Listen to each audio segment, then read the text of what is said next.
से बसा एक दूर गांव जिसका नाम हरिपुर था। उस गांव में जमींदार की एक ऊंची सी हवेली थी। उस हवेली में नौकर चाकर भी लगे हुए थे और इस हवेली में एक नौकर था जिसका नाम था गिरधारी। गिरधारी बहुत ही सीधा साधा दुबला पतला नौकर था जिनको सिर्फ अपने काम से मतलब रहता था और उसे इससे मतलब नहीं था कि वह काम क्या कर रहा है या कितना कर रहा है।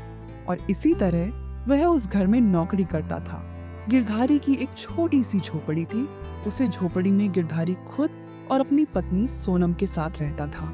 गिरधारी उस हवेली में अभी नया नया आया था तो उसे सब लोग अच्छी तरह से नहीं जानते थे। तभी एक दिन उससे घर की मालकिन शकुंतला गिरधारी से कुछ बातचीत करके उसका पता पूछती है। ये नौकर तू कितना दुबला पतला है। अरे कुछ खा पी लिया कर जिससे तेरे शरीर में कुछ सुधार आ जाए। और तू तो अभी नया नया है ना, तो पहले तू अपना नाम बता कि तेरा नाम क्या है। हाँ मालकिन, मैं अभी नया नया आया हूँ और मैं बचपन से ही दुबला पतला हूँ। और मालकिन, मेरा नाम गिरधारी है। और तू ये बता कि तू इस घर में काम कर रहा है, तो तुझसे इस घर में काम करने के लिए किसने कहा था। हरिराम जी ने कहा था कि हवेली में नौकर चाहिए तो मैं आ गया। लेकिन मालकिन, मैं बहुत ही मेहनती और ईमानदार हूँ। मुझे लापरवाही करनी नहीं आती।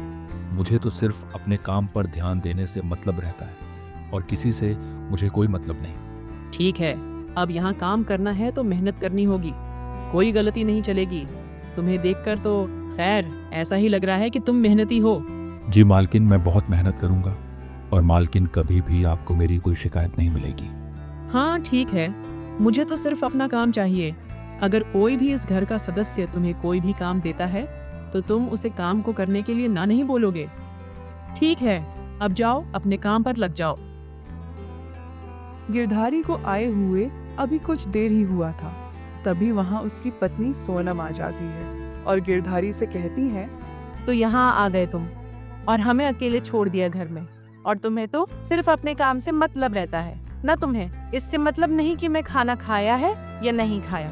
बस सुबह होते ही मुंह उठा यही चले आते हो। अरे सोनम, ऐसी बात नहीं है। जब मैं यहाँ काम करने के लिए आया हूँ तो काम ही करूँगा ना, और सुबह सुबह ही आना पड़ता है। मेरी भी मजबूरी है, इसमें मैं क्या कर सकता हूँ। क्या सोचते थे मैं अकेली रह जाऊंगी? तुम्हारी बीवी हूँ, तुम्हारे साथ रहूंगी और अब मैं भी इसी घर में नौकरी करूंगी, वह भी तुम्हारे साथ। लेकिन यहाँ नौकर की नौकरी है, औरतों को काम नहीं मिलता। और तुम यहाँ क्या करेगी? और अगर तुम यहाँ ऐसे चिल्लाएगी तो मेरी भी नौकरी छूट जाएगी। इसके अलावा मेरे पास कोई दूसरा काम भी नहीं है। तुम बस देखते जाओ, तुम्हारी चतुर पत्नी कुछ ना कुछ कर लेगी और कुछ भी करके मैं इसी घर में नौकरी करूंगी। गिरधारी सोनम की बातों को समझ नहीं पाता है और चुपचाप खड़ा रहता है। सोनम रसोई वाले कमरे में जाती है जहाँ मालकिन खड़ी होती है। सोनम को देखकर मालकिन उससे कहती है, अरे तुम कौन है, यहाँ क्या कर रही है और तुझे अंदर आने की इजाजत किसने दे दी। मालकिन, लेकिन मुझे इजाजत किसी ने नहीं दी है। मैं यहाँ खुद आई हूँ और मैं खाना बनाने आई हूँ और मैं सबसे बेहतर खाना बना सकती हूँ। अच्छा, तो तू पहले मुझे खाना बनाकर दिखा। मैं तेरे खाने को खाऊंगी और फिर देखूंगी कि तू कितना अच्छा और कितना स्वादिष्ट खाना बनाती है। मालकिन के इतना कहने पर सोनम तुरंत खाना बनाने में लग जाती है और मालकिन भी वहीं पर बैठ जाती है। मालकिन, अगर आपको मेरा खाना पसंद आ जाए तो मुझे यही काम पर रख लीजिए। तुझे बड़ा विश्वास है, अपने हाथों पर अच्छा बना दो, कुछ बढ़िया। लेकिन अगर खाने में कोई कमी हुई तो नौकर से धक्के मारकर निकाल दूंगी। सोनम मुस्कुराती है और बिना समय गवाए काम में लग जाती है। उसको अपने हाथों पर और अपने बनाए हुए खाने पर पूरा विश्वास था कि वह मालकिन को जरूर पसंद आएगी, इसीलिए वह अपने काम में लगी रहती है। कुछ ही देर में सोनम एक शानदार थाली तैयार कर देती है। गर्मा गर्म बाजरे की रोटी, देसी घी में बनी सब्जी और सोंधी दाल वह थाली शकुंतला के सामने रखती है। मालकिन, मेरे हाथ का बना हुआ स्वादिष्ट खाना खाकर देखो और फिर बताओ कि यह आपको कैसा लगा। मालकिन, अगर सच में आपको खाना खराब लगे तो आप मुझे अपने घर में काम करने की इजाजत मत देना। लेकिन अगर आपको खाना अच्छा लगे तो कृपया करके आप मुझे अपने घर में काम करने की इजाजत जरूर देना। हाँ ठीक है सोनम, अगर तुम्हारा खाना मुझे पसंद आया तो मैं तुम्हें अपने घर में खाने बनाने की इजाजत जरूर दूंगी। शकुंतला धीरे धीरे फैला कोर मुंह में डालती है। जैसे ही स्वाद महसूस होता है, उनकी आंखें हल्की बड़ी हो जाती हैं। वे दूसरा और फिर तीसरा कौर खाने लगती हैं। शकुंतला को खाना बहुत अच्छा लगता है, तो वह उस खाने को साफ कर देती है और फिर सोनम से उसकी तारीफ करते हुए उससे कहती हैं, अरे वाह सोनम, तुम्हारा खाना तो बहुत बढ़िया है, खाकर तो मज़ा ही आ गया। और अगर तुम इस घर में काम करना चाहती हो तो तुम नौकरानी बनकर रहोगी, तो तुम्हें मेहनत करनी होगी। क्या तुम खूब मेहनत कर सकती हो? हाँ मालकिन, मैं खूब मेहनत करूंगी और अब मैं नौकरानी बनने के लिए तैयार हूँ। ठीक है, आज से तुम इस हवेली की रसोइया हो, लेकिन याद रखना, गलती की तो तुम्हारी भी वही हालत होगी जो पिछले नौकरों की हुई थी। और अगर तुम चाहती हो कि घर में तुम हर समय नौकरानी बनकर रहो, तो तुम्हें ध्यानपूर्वक और मेहनत से काम करना होगा।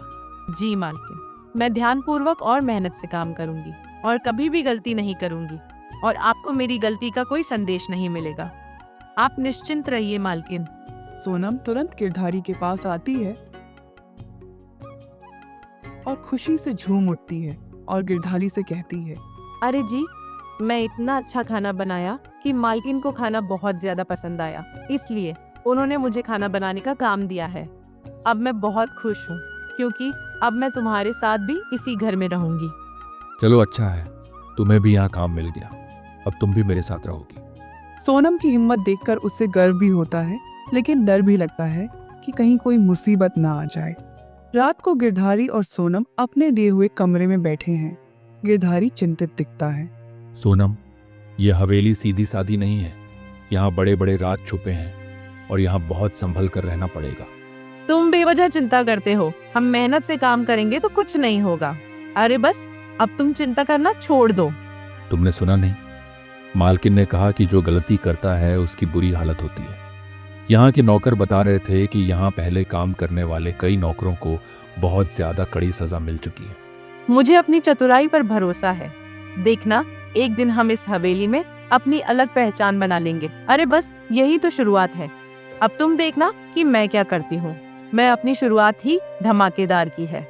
गिरधारी कुछ नहीं कहता, लेकिन उसकी आंखों में डर साफ झलक रहा है। हवेली के अंधेरे कोने में कोई रहस्य छुपा है, जिसका अंदाजा अभी किसी को नहीं। अगले दिन सुबह होते ही मालकिन गुस्से में रसोई घर में खड़ी हुई थी। वहीं पर एक दूसरी नौकरानी खड़ी हुई थी जो पहले रसोइया का काम करती थी, लेकिन कल से यहाँ सब काम सोनम को सौंपा गया था। जमीन पर मिठाई रखी हुई थी और गुस्से में मालकिन कहती है, ये क्या हुआ? मेरी पसंदीदा मिठाई में जहर जैसी कड़वाहट कैसे आ गई? किसकी इतनी हिम्मत हुई जिसने मेरी पसंदीदा चीज को खराब करने की कोशिश की है?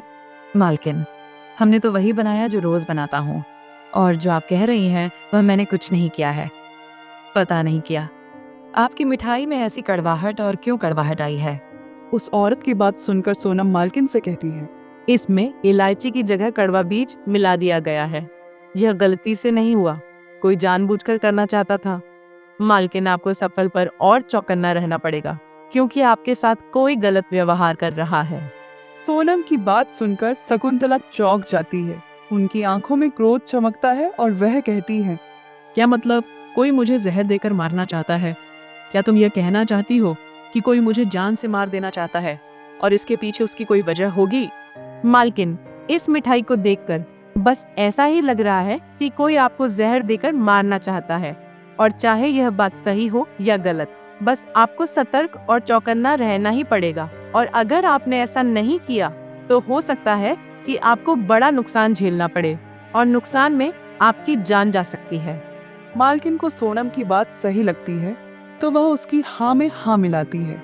शाम को दोनों पति पत्नी एक कमरे में बैठे होते हैं। तभी सोनम कुछ सोचती है। उसको ऐसे सोचता देखकर गिरधारी कहता है, सोनम, तुम्हें देखकर ऐसा लग रहा है कि तुम बहुत गहरी सोच में डूबी हुई हो। आखिर तुम ऐसा क्या सोच रही हो? क्या तुम ये बात मुझे बताना चाहोगी? हाँ हाँ, क्यों नहीं। अगर मैं अपनी बातें तुम्हें नहीं बताऊंगी तो किसको बताऊंगी? अरे, तुम तो मेरे पति हो, मेरे ईश्वर के समान हो, तो मैं तुम्हें अपनी हर बातें बताऊंगी। मैं यह सोच रही हूँ कि यह कोई साधारण गलती नहीं थी। इस हवेली में कोई है जो मालकिन को नुकसान पहुंचाना चाहता है, और इसीलिए मैंने मालकिन से कहा था कि आप चतुराई से और चौकन होकर रहिए। हमें इन बातों में नहीं पड़ना चाहिए। हम बस अपना काम करें और चुपचाप रहें। और अगर हम इन लोगों बातों में पड़े तो हो सकता है कि वह शख्स हम लोगों को भी नुकसान पहुंचाने की हिम्मत करेगा। अरे तुम कितने भोले हो। अरे अगर हमने अभी से समझदारी नहीं दिखाई तो आगे मुश्किल हो जाएगी। मुझे लगता है इस साजिश के पीछे कोई बड़ा राज छिपा है, और तुम देखना कि तुम्हारी यह चतुर पत्नी उस राज्य को जरूर खोज निकालेगी, चाहे वह राज्य कितनी भी गहराई में छुपा हुआ हो। गिरधारी चुप हो जाता है, लेकिन सोनम की आंखों में तेज चमक है। वह कुछ बड़ा सोच रही है, लेकिन गिरधारी को बड़ा डर था कि कहीं कोई अनहोनी ना हो जाए जो गिरधारी चाहकर भी नहीं देखना चाहता। सोनम हवेली का रहस्य पता करना चाहती थी, तो वह सीधे किचन की ओर चल देती है। सोनम किचन में छुप कर बैठी रहती है। उसे उम्मीद है कि जो भी साजिश कर रहा है वह फिर से कुछ करने आएगा। तभी वहां एक नौकर आता है, और अंधेरा ज्यादा होने पर वह सोनम को नहीं देख पाता, लेकिन सोनम उसके इंतजार में ही थी, तो उसने उसे नौकर को देख लिया। नौकर को कुछ ज्यादा नजर नहीं आ रहा था, तो वह खुद से कहता है, अरे यहाँ तो इतना अंधेरा है कि कुछ नजर नहीं आ रहा। अरे जैसे तैसे करके मुझे मसाले वाला डिब्बा मिल जाए तो मैं उसमें जहर मिला देता हूँ और फिर मालकिन का काम खत्म हो जाएगा। उसकी बात सुनकर सोनम उसके करीब आ जाती है और उससे तेज आवाज में कहती है, पकड़ लिया। अब बता तू कौन है और यह सब क्यों कर रहा है। देख, तुझे झूठ बोलने की कोई जरूरत नहीं है, क्योंकि मैं तेरी सारी बातें सुन ली थी। और पहले तू मुझे यह बता कि तू मालकिन को क्यों मारना चाहता है। अरे मैं तो यहाँ सिर्फ यह देखने के लिए आया था कि बिल्ली कहीं खाना खराब तो नहीं कर रही है, और मैं कुछ नहीं जानता, और मैं मालकिन को क्यों मारूंगा। मेरी मालकिन से क्या दुश्मनी है। झूठ मत बोलो। अगर मैंने यह बात मालकिन को बता दी तो तुम्हारी खैर नहीं। सच सच बताओ, तुमने मिठाई में जहर क्यों मिलाया था। आखिर तुम मालकिन को क्यों मारना चाहते हो। तुम्हारी मालकिन से क्या दुश्मनी है। अगर तुमने मुझे ये सारी बातें सच सच बता दी तो मैं किसी को कोई बात नहीं बताऊंगी। सोनम के मुंह से ऐसी बातें सुनकर वह नौकर घबरा जाता है और बहुत डर जाता है। डर के मारे वह कांपने लगता है, और फिर धीरे धीरे सभी बातें सोनम को बताने लगता है। मुझे मजबूर किया गया था। कोई हवेली में मालकिन को मारना चाहता है, लेकिन मैं तो मजबूरी में ऐसा काम कर रहा था, और मेरी मालकिन से कोई दुश्मनी नहीं है। सोनम और चौंक जाती है, लेकिन इससे पहले कि वह और कुछ पूछे, बाहर किसी के कदमों की आहट सुनाई देती है।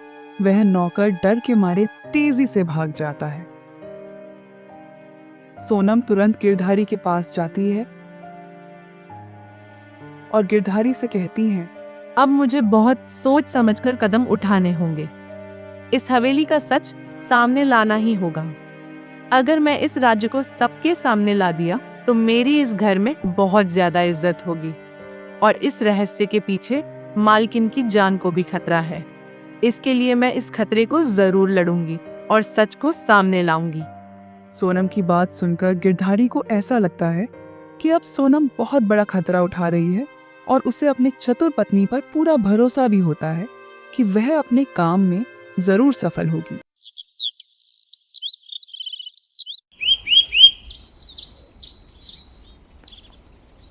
अगले दिन सुबह होती है, लेकिन सोनम किसी को कोई बात नहीं बताती। वह तो अकेले उस राज को पता करने की कोशिश कर रही थी, और अब वह रात होने का इंतजार कर रही थी, क्योंकि जो शख्स मालकिन को मारना चाहता था वह रात में ही साजिश करेगा। रात होते ही दोनों पति पत्नी कमरे में बैठे होते हैं। तभी गिरधारी आश्चर्य से सोनम से कहता है, सोनम, ये सब छोड़ दे। अगर मालकिन को पता चला कि हम इस साजिश में दखल दे रहे हैं तो हमारी नौकरी भी जा सकती है, और ये नौकरी बहुत अच्छी है क्योंकि इसमें थोड़ा काम ही करना पड़ता है। अगर हमारी यहाँ नौकरी छूट गई तो हम लोग एक एक रोटी के लिए तड़पेंगे। अरे मेरे भोले महाराज जी, अगर हम अभी सतर्क नहीं हुए तो कल हमारी जान भी जा सकती है। मैं इस हवेली के हर कोने पर नजर रखूंगी, और अगर इसका रहस्य मुझे पता चल गया तो देखना, मालकिन हम लोगों पर कितना गर्व करेंगी और हम लोगों को कुछ ना कुछ नाम भी देगी। और तुम यहाँ मत सोचना कि मैं यहाँ इनाम के लिए सब कुछ कर रही हूँ। अरे नहीं, क्योंकि जो हमारा मालिक होता है वह हमारे ईश्वर के समान होता है। इसीलिए हम अपनी मालकिन को अपना ईश्वर मानती हूँ और मैं उनकी रक्षा कर रही हूँ। लेकिन सोनम, तुम एक बात बताओ कि कल वह नौकर तुम्हारे पास से क्यों भाग गया था? क्या उसे भी कोई डरा रहा है? यही तो पता करना है। हवेली में कोई ऐसा है जो हमें दिख नहीं सकता, और उसे नौकर का भागना कोई आम काम नहीं था। उसके पीछे भी कुछ ना कुछ बात जरूर होगी।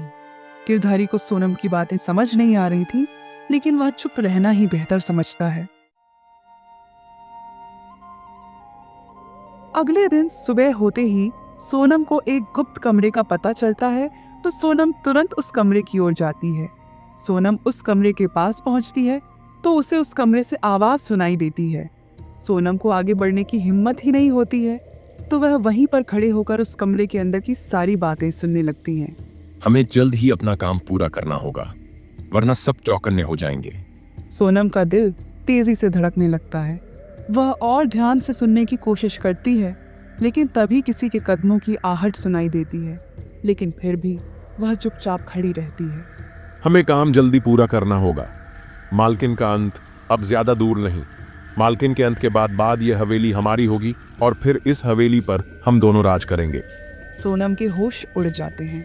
वह पीछे मुड़कर खड़े हुए थे, इसलिए सोनम उनका चेहरा नहीं देख पाती। लेकिन अब उसे यकीन हो जाता है कि कोई हवेली पर कब्जा जमाने की साजिश रच रहा है।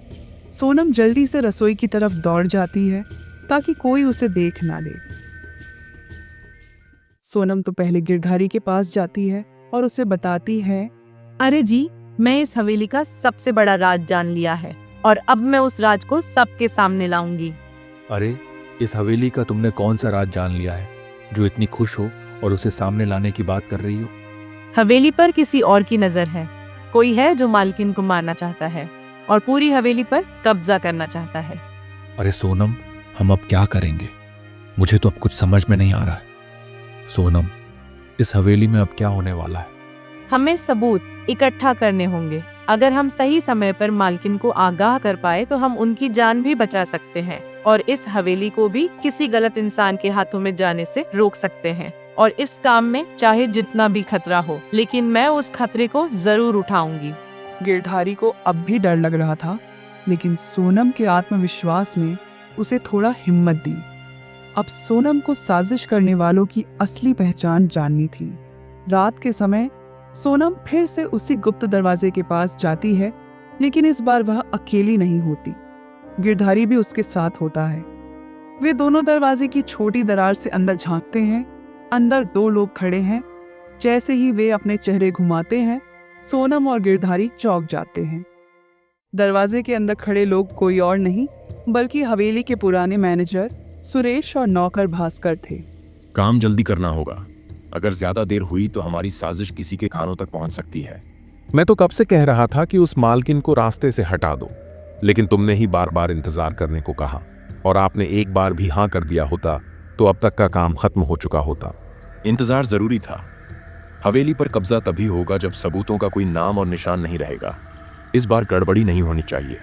और याद रखना, मालकिन को खत्म करते समय कोई देख ना ले। तुम चाहे उसके खाने में जहर क्यों ना मिला देना, लेकिन उसका काम खत्म होना ही चाहिए। सोनम और गिरधारी की आंखें हैरानी से फैल जाती हैं। सोनम को अब यकीन हो गया कि यह कोई मामूली साजिश नहीं थी, बल्कि हवेली को हड़पने की योजना थी। अब क्या करें सोनम?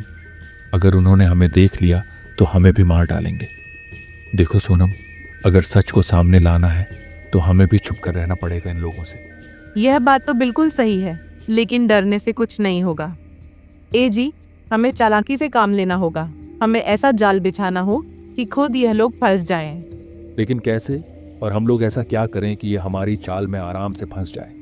अगर यह लोग छुपकर वार करने की सोच रहे हैं तो हमें इन्हें खुले में लाना होगा, और इसका सबसे अच्छा तरीका है इनकी साजिश को खुद उनके सामने उजागर करना। यानी यह सारी सच्चाई मान ले, लेकिन पता होनी चाहिए और उनकी यह साजिश उनके आंखों के सामने उन्हें दिखाई दे। गिरधारी को कुछ समझ नहीं आता, लेकिन उसे अपनी पत्नी की चतुराई पर भरोसा होता है, क्योंकि वह जब से इस घर में आई है तब से ना जाने कितने राज खोल चुकी है। लेकिन वह सभी राज अभी मालकिन को नहीं पता है।